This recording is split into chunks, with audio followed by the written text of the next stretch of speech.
വൈദികൻ വിശുദ്ധ ജലം തളിക്കാൻ വേണ്ടി നിങ്ങളുടെ ഇടയിലേക്ക് വന്നിട്ടുണ്ടായിരുന്നു. എല്ലാവരുടെയും മേത്തും അത് വീണിട്ടില്ല. സങ്കടം ഉണ്ടാവാൻ വഴിയുണ്ട്. കാരണം ചെറുപ്പത്തിലെ ഞാൻ ഈ പള്ളിയിൽ നിൽക്കുമ്പോൾ ഇത് വീഴാതെ ഏതെങ്കിലും ദിവസം വന്നിട്ടുണ്ടെങ്കിൽ ഉള്ളിലൊരു സങ്കടമാണ്. ഒപ്പം തൊട്ടടുത്ത് നിൽക്കുന്നവൻ എൻ്റെ മേത്ത് 2 തുള്ളി വീണു എന്നൊക്കെ കാണിച്ചു തരുമ്പോൾ നമുക്കൊരു സങ്കടം ഉണ്ടാകും. പിന്നീട് വലുതായപ്പോൾ അത് മനസ്സിലായി, അത് വീണില്ലെങ്കിലും കുഴപ്പമില്ല, എന്നാലും വീഴാത്തവർക്കൊരു സങ്കടം ഉണ്ടാകും. കുഴപ്പമില്ല, ഇതൊരു കൃപ കിട്ടിയിട്ടുണ്ട് എന്ന് വിചാരിച്ചാൽ. ദുഃഖ വെള്ളിയാഴ്ചത്തെ ടൈം ടേബിൾ ഒന്ന് എടുത്ത് നോക്കിയാൽ 3 മണിക്ക് ക്രിസ്തുനാഥൻ ബന്ധനസ്ഥനായി. പിന്നീട് ഒരു 6 മണിക്കൂർ നേരത്തേക്ക് വിചാരണയായിരുന്നു. 9 മണിയായപ്പോൾ വിചാരണയൊക്കെ കഴിഞ്ഞ് അവൻ്റെ ചുമലിലേക്കൊരു കുരിശ് വെച്ചു കൊടുത്തു. 3 മണിക്കൂർ അതും കൊണ്ട് അവൻ നടന്നു. അങ്ങനെ 12 മണിയായപ്പോൾ മലയുടെ മുകളിലെത്തി. എന്നിട്ട് ആ കുരിശിലേക്ക് അവൻ കയറി. 3 മണിക്കൂർ അവിടെ അവൻ കുരിശിൽ കിടന്നു. അതിനുശേഷം പ്രാണൻ തമ്പുരാൻ്റെ കയ്യിലേക്ക് കൊടുത്തു. 3 മണിക്ക് അറസ്റ്റിലായി. 6 മണിക്കോ 9 മണിയായപ്പോൾ കുരിശ് അവൻ്റെ ചുമലിൽ എടുത്തു വെച്ചു. 12 മണിയായപ്പോൾ ആ കുരിശിലേക്ക് അവൻ കയറി. 3 മണിക്കൂർ അവിടെ ഇങ്ങനെ കിടന്നു. ആ 3 മണിക്കൂറാണ് കുരിശിന് മാറ്റം സംഭവിച്ചതെന്ന് ചരിത്രം സാക്ഷ്യപ്പെടുത്തുന്നുണ്ട്. പ്രിയമുള്ളവരെ, 3 മണിക്കൂർ ഈശോ ആ കുരിശും വഹിച്ചുകൊണ്ട് ഇങ്ങനെ യാത്ര ചെയ്തപ്പോൾ ആ കുരിശ് ഈശോയോട് പറഞ്ഞിട്ടുണ്ടാകുമെന്ന് ഞാൻ വിശ്വസിക്കുക. നീ എത്ര നേരം എന്നെ വഹിക്കുന്നുവോ അത്രയും നേരം ഞാൻ തിരിച്ചും നിന്നെ വഹിക്കും. ഞാൻ നിനക്ക് തരുന്ന ഒരു സമ്മാനം, വേറെ ഒന്നും എനിക്ക് തരാനില്ല. കുരിശ്, ഞാൻ ആ കുരിശ് ക്രിസ്തുവിനോട് പറഞ്ഞിട്ടുണ്ട് എന്ന് ഞാൻ വിശ്വസിക്കുക. അങ്ങനെ കുരിശിനെ ഈശോ 3 മണിക്കൂർ ചുമന്നു.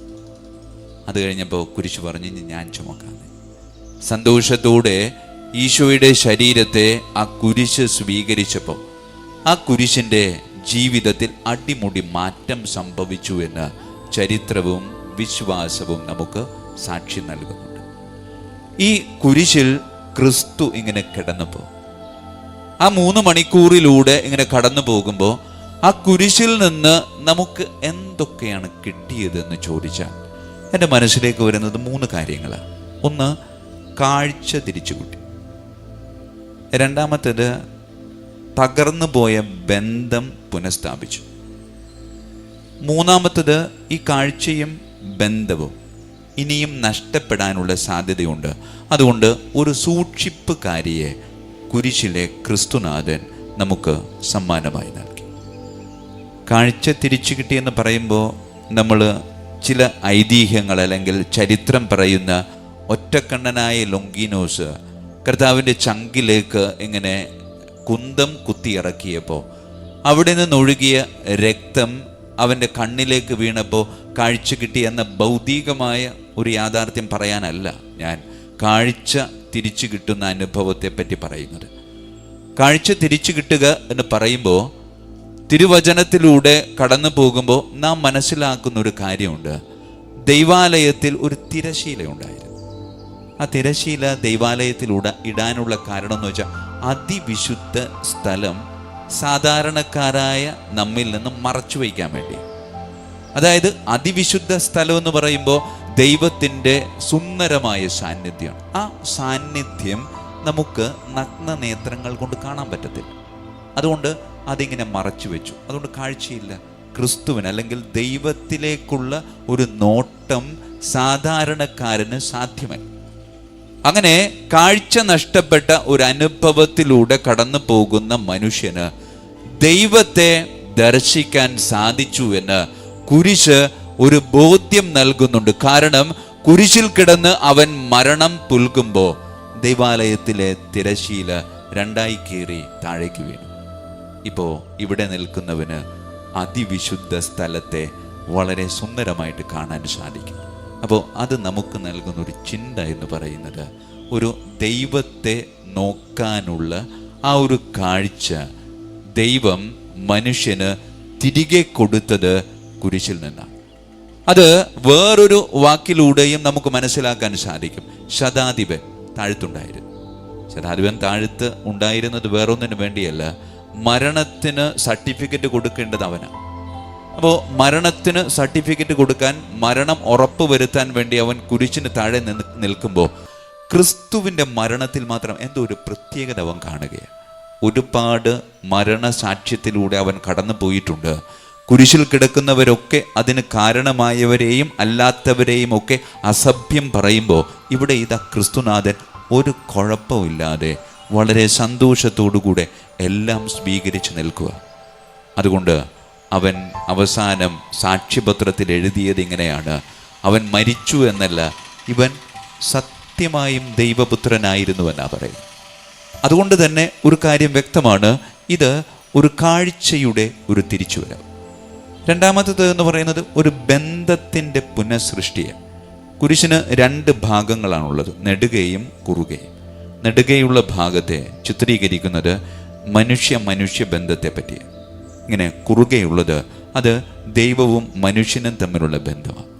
ചരിത്രത്തിലെ ആദ്യത്തെ ചോദ്യം എന്താണെന്ന് ചോദിച്ചാൽ, ബൈബിളിൻ്റെ പശ്ചാത്തലത്തിൽ ചിന്തിക്കുമ്പോൾ നമുക്ക് കിട്ടുന്നൊരു മറുപടി എന്ന് പറയുന്നത്, ചരിത്രത്തിലെ ആദ്യത്തെ ചോദ്യം എന്ന് പറയുന്നത് ദൈവം ആദത്തോട് ചോദിക്കുന്നത് നീ എവിടെയാണ്? കാരണം ദൈവവും അവനും തമ്മിലുള്ള ബന്ധം നഷ്ടമാണ്.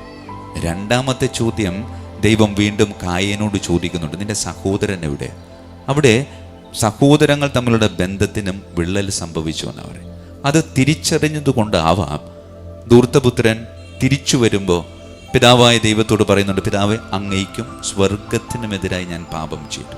അതായത് മനുഷ്യനും ദൈവത്തിനുമെതിരെ ഞാൻ പാപം ചെയ്തു. അതുകൊണ്ട് ഈ വിച്ഛേദിക്കപ്പെട്ട ദൈവ മനുഷ്യ ബന്ധത്തിൻ്റെ ഒരു പുനഃസൃഷ്ടിയാണ് കുരിശിലൂടെ നാം സ്വന്തമാക്കുന്നത്. അതുകൊണ്ട് നഷ്ടപ്പെട്ടു പോയ 2 കാര്യങ്ങൾ തിരിച്ചു കിട്ടിയത് കുരിശിൽ നിന്നാണ്. ഒന്ന് കാഴ്ച, മറ്റൊന്ന് ബന്ധം. പിന്നെ ഇത് വീണ്ടും നഷ്ടപ്പെടാനുള്ള സാധ്യതയുണ്ട്. അതുകൊണ്ട് ദൈവമായ കർത്താവിൻ്റെ പുത്രനായ ഈശോനാഥൻ തൻ്റെ അമ്മയെ നമുക്ക് സമ്മാനമായി നൽകിയിട്ട് പറഞ്ഞു, ഇവളെയും നീ കൂടെ കൊണ്ടുപോക്കോ. കാരണം ഞാൻ കുരിശിലൂടെ സ്വന്തമാക്കിയ കാഴ്ച നിനക്ക് നഷ്ടപ്പെടാൻ സാധ്യതയുണ്ട്. കുരിശിലൂടെ സ്വന്തമാക്കിയ ബന്ധം വീണ്ടും തകരാനുള്ള സാധ്യതയുമുണ്ട്.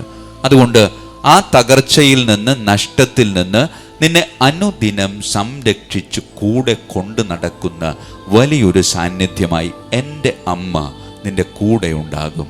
എൻ്റെ അമ്മയുടെ നീല അങ്കിയുടെ സംരക്ഷണം നീ എന്നും ആസ്വദിക്കണമെന്നാണ് പറയുന്നത്. പ്രിയമുള്ളവരെ, കുരിശിൽ നിന്ന് നമുക്ക് ലഭിച്ചിട്ടുള്ള മൂല്യമുള്ള സമ്മാനം ഈ നീല അങ്കിയുടെ സംരക്ഷണമാണ്. പ്രിയമുള്ളവർ, ആ സമ്മാനം നമ്മൾ സ്വീകരിച്ചിട്ടുണ്ട്. പക്ഷേ യോഗ്യതയോടുകൂടെയാണോ സ്വീകരിച്ചത് എന്ന് ചിന്തിക്കുന്നത് നല്ലതാണ്. അതിനാൽ പ്രിയമുള്ളവരെ, പരിശുദ്ധ അമ്മയെ നമ്മളിങ്ങനെ കയ്യിലേക്ക് സ്വീകരിച്ചപ്പോൾ ഒരുക്കത്തോടു കൂടെയാണോ സ്വീകരിച്ചത് എന്നൊന്ന് പരിശോധിക്കേണ്ടതുണ്ട്. ഒരുക്കത്തോടു കൂടെ കുരിശിൽ നിന്ന് അമ്മയെ സ്വീകരിക്കേണ്ടത് നമ്മുടെ ഓരോരുത്തരുടെയും കടമയാണ്. അതേ ഒരുക്കത്തോടെ സ്വീകരിച്ചിട്ടുണ്ടോ എന്നൊന്ന് പരിശോധിക്കാം.